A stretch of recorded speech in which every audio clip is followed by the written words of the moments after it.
Hello students, how are you? Hope you are healthy, safe at your homes. So let's start the chapter of economic section that start from chapter 14. The mark weightage of 14 chapter, or we can say of this chapter, is 3 marks. That covers 3.75% of total 80 marks. Type of question that would be asked are very short types. Number of question are 3. It means we must have to focus the minute and factual concept of the chapter. So let's start. You hear the word income. Yes, you hear the word income very frequently. So first get the word, what it means. And the word income means the measurement of welfare of a person and family. I just want to focus the word welfare of a person or family. And if we study here our economic concept and planning according to our country, then the very clear by its title, by the chapter's title, that economic concept and planning, why economic need the planning and what are the concept of economic, we are going to learn the things. Okay, so if we see the introduction of chapter, we can understand, or we must be understood, that as income is the measurement of welfare of a person or a family and shows physical, social and economic status. As our measurement of welfare of our family or ourselves shows physical, social and economic status, the income of a nation determines the equal term for nation. Are you getting me? जिस प्रकार हमारी family का income हमारा social status, हमारा progress, हमारा economic status दिखाता है, उसी प्रकार हमारे नेशन की जो इनकम है वो हमारे नेशनल लेवल पर और इंटरनेशनल लेवल पर द सेम चीज show what the physical, social and economic status. Is that clear? Okay, so let's come on the another topic. So this is the income. We have clear what is income. Okay, and now it is important to calculate the national income. It is very important to calculate our family income, so that we have planning, we can plan how to spend the money. Okay, in this same way it is very important to calculate the national income also for economy. So let's see in points that what are the important points why we need to calculate the national income. First, to indicate economic progress and economic condition of a country. Clear? Economic progress हमने क्या किया है और हमारे country की economic condition क्या है, ये शो करने के लिए it is very compulsory to calculate our income. Second is to compare the economy of other countries. To compare means not jealousy. To compare means not backwardness, but to compare means to get that how much progress we need or we can. Okay.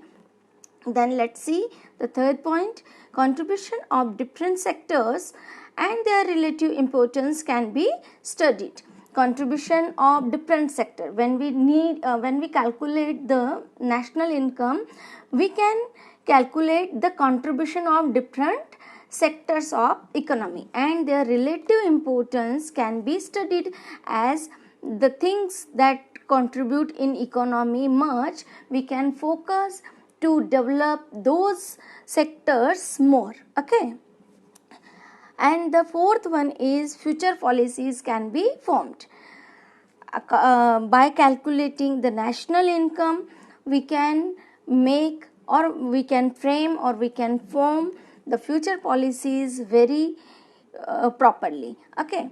As like कि जब हम family की income हम count करते हैं तो हमें पता होता है कि हमें किस समय कितना खर्च करना है, प्लस हमें ये भी पता चलता है कि किस फैमिली मेंबर का कितना कंट्रीब्यूशन हमारी फैमिली इकोनॉमी के अंदर है.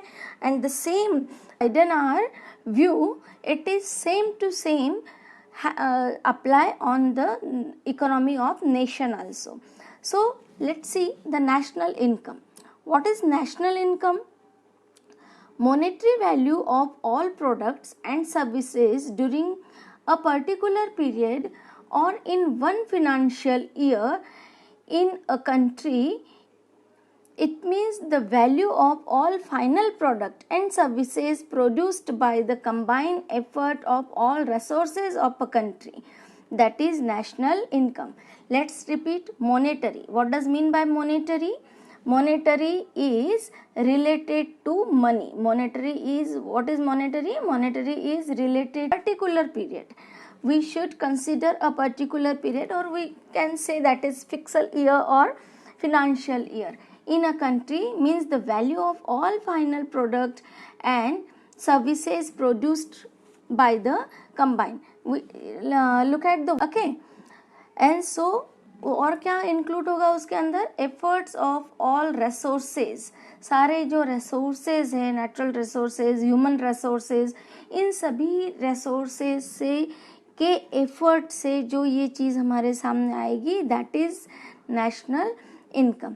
National income is the total income of the sources of production and not the income of citizen. Let's see and just clear the things कि national income क्या होती है. National income sources of production. National income is the total of the total sources of production, है ना. Income of citizens को national income नहीं कहते हैं. किसे कहते हैं national income? National income is the total income of the sources of production. Production के जो जो सोर्स हैं, we include those sources in national income. Clear? Let's see per capita income. The next concept we have per capita income. तो per capita income क्या होता है? Per capita income equal to national income divided by population. ये per capital income निकालने का formula है. पर capital income कैसे निकलेगी? नेशनल इनकम कितनी है, मतलब अपने कंट्री की इनकम कितनी है, और डिवाइडेड बाय पॉपुलेशन अगर हम करते हैं तो उससे क्या निकलता है? Per capita income. Per capita income को जनरली हम क्या कह सकते हैं कि टोटल जो नेशनल इनकम है उस पर डिपेंड है कि हमारे देश में जितनी पॉपुलेशन है उस पॉपुलेशन में से हर एक व्यक्ति का एवरेज अर्निंग कितना है. दो कुछ बिल्कुल ही अनएम्प्लॉयड है, दो कुछ बहुत बड़े economy we can say that businessman हैं, ट्रेडर्स हैं, बट अगर पर कैपिटा इनकम निकालना है तो इट जनरली एवरेज इनकम होता है. Per capita income is calculated by dividing the national income of a country by the population of a country. Okay, let's see calculation of national income. अब national calculation of national income किसने calculate किया, क्या calculate किया, and here the details are very important because these type of question are asked in examination. So the first national income was calculated by Dadabhai Naoroji. Who calculated the first national income? Dadabhai Naoroji. It is very very important. Dadabhai Naoroji in 1868. The first national income, we are talking about our country, that is India. India's first national income was calculated by Dadabhai Naoroji in 1868. After this, using different methods, the national income estimated by Findlay, Shiraz, Dr. V.R. Rao and R.C. Desai. In independent India, National Income Committee was formed under the chairmanship of P.C.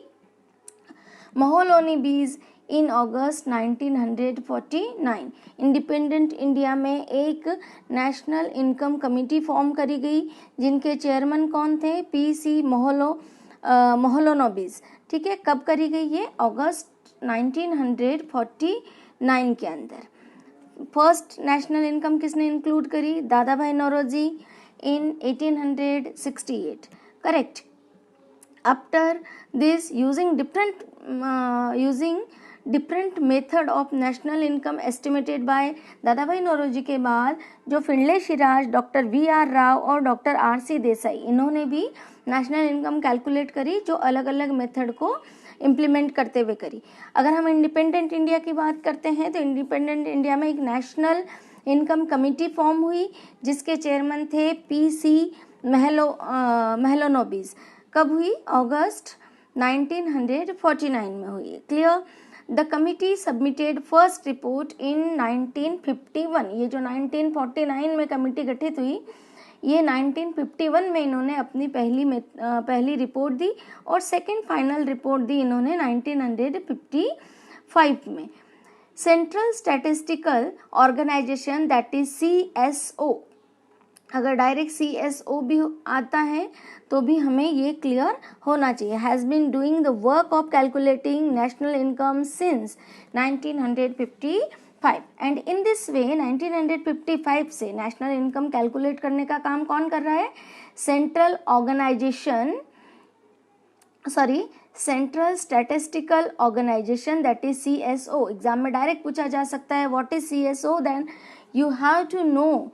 वहाँ बिल्कुल confuse नहीं होना है. अगर short form आ जाता है आपको तो central statistical organization is a committee that is calculating national income since 1955. 1955 से नेशनल इनकम कौन कैलकुलेट कर रहा है?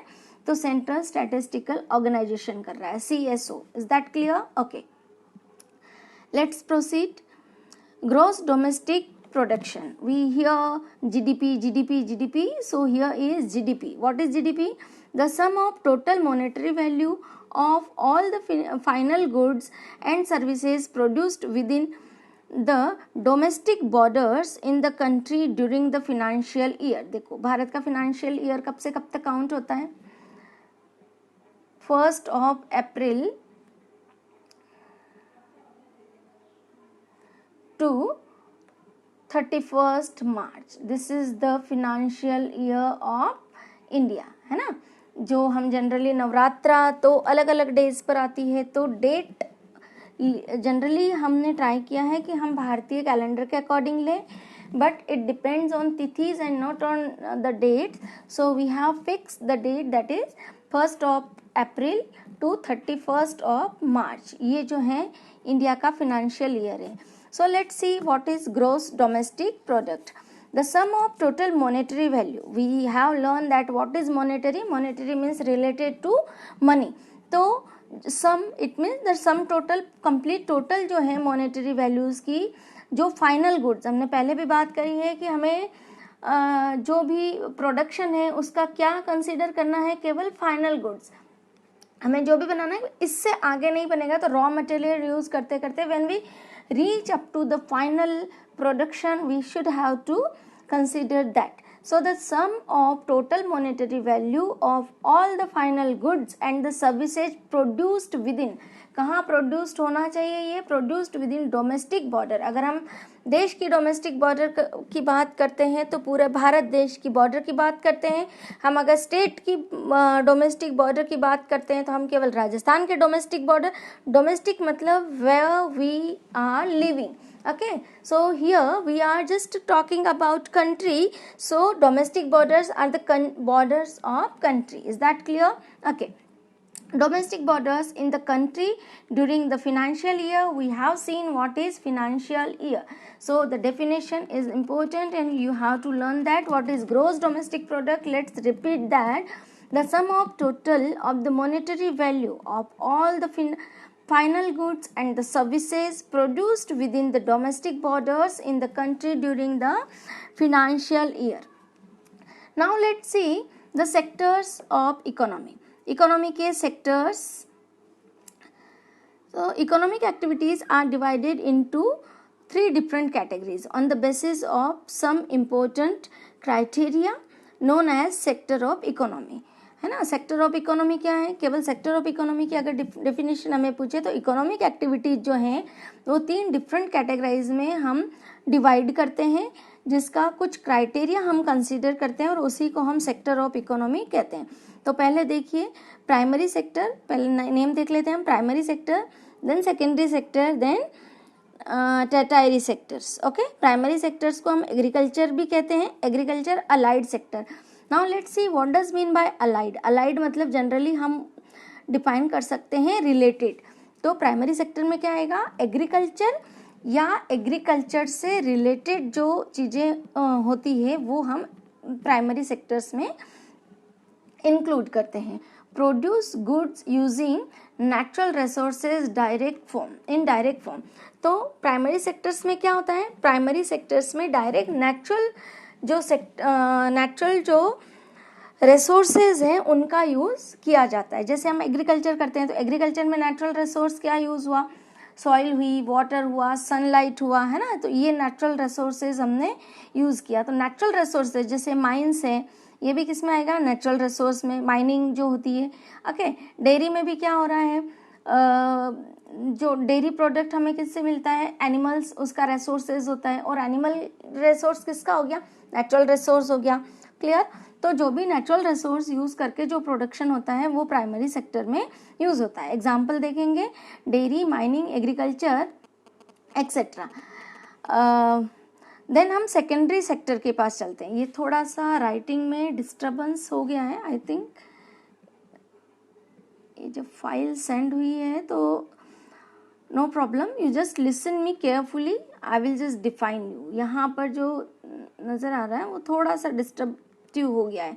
सेकेंडरी सेक्टर देखेंगे हम, सेकेंडरी सेक्टर, इंडस्ट्रियल सेक्टर को सेकेंडरी सेक्टर कहते हैं या सेकेंडरी सेक्टर को इंडस्ट्रियल सेक्टर कहते हैं, we can consider that. Goods are manufactured from the products obtained from primary sector. Primary sector से जो सामान, जो गुड्स, जो माल, रॉ मटेरियल हमें मिलता है, उससे जो हम प्रोडक्शन प्रिपेयर करते हैं या प्रोडक्शन मैन्युफैक्चर करते हैं, वो सब किस में आता है, सेकेंडरी सेक्टर में आता है।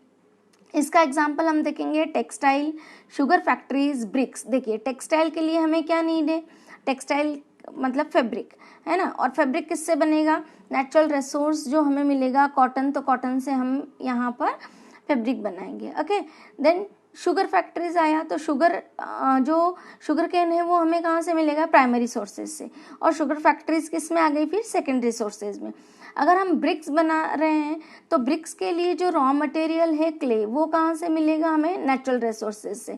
Natural resources means primary sector से, और प्राइमरी सेक्टर का रॉ मटेरियल यूज़ करके हमने जो चीज़ें बनाई वो किस में आ गई, सेकेंडरी सेक्टर में। तो इंडस्ट्रियल सेक्टर जो है वो सेकेंडरी सेक्टर कंसीडर हो जाएगा, क्योंकि हम जो भी चीज़ इंडस्ट्रीज़ में मैन्युफैक्चर करेंगे, प्रोडक्ट करेंगे, ऑब्वियसली हमें कहाँ से मिलेगी बेटा, प्राइमरी सेक्टर से मिलेगी। क्लियर। अब आ जाइए टर्टायरी सेक्टर्स में। टर्टायरी सेक्टर्स मतलब सर्विस सेक्टर, और सर्विस सेक्टर का मतलब ही हमें समझ में आता है सर्विस में सेवाएं। तो जो सेक्टर हमें मॉनेटरी मतलब मनी के एक्सचेंज में कोई प्रोडक्शन नहीं देते हुए, कोई सामान नहीं देते हुए, सिर्फ जहां अपनी सेवाएं उपलब्ध कराता है, तो उसे हम किस में कंसीडर करते हैं, third sector of economy, that is service sector, tertiary sector में इंक्लूड करते हैं। प्रोड्यूस नो प्रोडक्ट्स मतलब इसके अंदर, इस सेक्टर में किसी भी तरह का प्रोडक्ट नहीं प्रोड्यूस होता है। Provide services to develop primary and secondary sector. अब सेवाएं उपलब्ध कराई जाती किसके लिए, प्राइमरी सेक्टर के डेवलपमेंट के लिए और सेकेंडरी सेक्टर के डेवलपमेंट के लिए। जो सर्विस सेक्टर है वो अपनी सर्विसेज प्रोवाइड कराता है। क्या कराता है, अपनी सर्विसेज प्रोवाइड कराता है। किसके लिए काम आती है सर्विसेज, प्राइमरी सेक्टर के डेवलपमेंट के लिए, प्राइमरी सेक्टर के डेवलपमेंट के लिए। And the second one, secondary sector के डेवलपमेंट के लिए। जो टर्टायरी सेक्टर होता है वो सिर्फ अपनी सर्विसेज प्रोवाइड कराता है। क्लियर। जैसे teachers, doctors, banks, ATM, internet, हम यहाँ तक जाते हैं बड़ी बड़ी। अब generally sometimes when we include the primary section also, even The mason is also included in tertiary sector. The tailors are also included in tertiary sectors. मतलब छोटे से बड़े, छोटे पद से बड़े पद तक, छोटे डेजिग्नेशन से बड़े डेजिग्नेशन तक, बड़ी बड़ी फर्म्स तक, वो सब चीज़ें जो सेवाओं के बदले में पैसे लेती है वो सारी tertiary सेक्टर्स में आती है. We just pay for only services. They do not give us any kind of goods, production and so on. Those are included in tertiary sectors, and I hope the concept is very cleared. Okay, so let's move on. Study the time era. We find the changes in development of economy sectors. अगर हम देखते हैं तो economic sector में क्या हमें क्या feel होता है कि बहुत सारे चेंजेस आ रहे हैं. सबसे पहले हम जनरली क्या करना चाहते थे, हम जनरली जो हैं वो एग्रीकल्चर पर, प्राइमरी सेक्टर्स पर बहुत ज़्यादा डिपेंड थे. ठीक है, फिर धीरे धीरे जो डेवलपमेंट है वो कहाँ शिफ्ट हुआ, सेकेंडरी में या इंडस्ट्रियल सेक्टर में शिफ्ट हुआ डेवलपमेंट. और उसके बाद जो है अभी किस सेक्टर में बूम चल रहा है बेटा, अभी सर्विस सेक्टर में बूम चल रहा है. तो अगर हम डेवलपमेंट देखें कंट्री का, तो जहाँ पर tertiary सेक्टर सबसे प्रोग्रेस्ड और डेवलप्ड हो तो वो कंट्री का फिनेंशियल हम कह सकते हैं, इकोनॉमिकली हम कह सकते हैं वो वेल प्रोग्रेस्ड होता है. अब जनरली जो tertiary सेक्टर है वो अभी हमने पढ़ा कि प्राइमरी सेक्टर और सेकेंडरी सेक्टर दोनों के प्रोग्रेस के लिए वर्क करता है. तो जब हम tertiary सेक्टर का प्रोग्रेस होता है तो अल्टीमेटली प्राइमरी सेक्टर और सेकेंडरी सेक्टर का प्रोग्रेस तो होना ही है. एंड इन दिस वे है ना, generally we have that question in our minds that when we just focus to tertiary sector, then how can we develop the primary, which is very precious and important sector, and the secondary also the important one. But the development of tertiary sector is defined in itself, that the development of primary and secondary section ultimately. Okay, so let's continue. 50% of workforce is employed in primary sectors. Contribution of GDP less than 15%. 50% जो workforce है, मतलब जो काम करने वाले हैं वो कहाँ पर बिजी हैं, वो बिजी हैं प्राइमरी सेक्टर में. पर GDP उनका कितना है, 15% से भी उनका GDP में कंट्रीब्यूशन कम है. सेकेंडरी और tertiary सेक्टर का कंट्रीब्यूशन जो है जीडीपी में 85% है, जबकि एम्प्लॉयमेंट कितने पीपल को दे रहे हैं, 50% को ही दे रहे हैं. ठीक है, is that clear? Okay, so the next one is economic growth, and that we will see in next lecture. Thank you.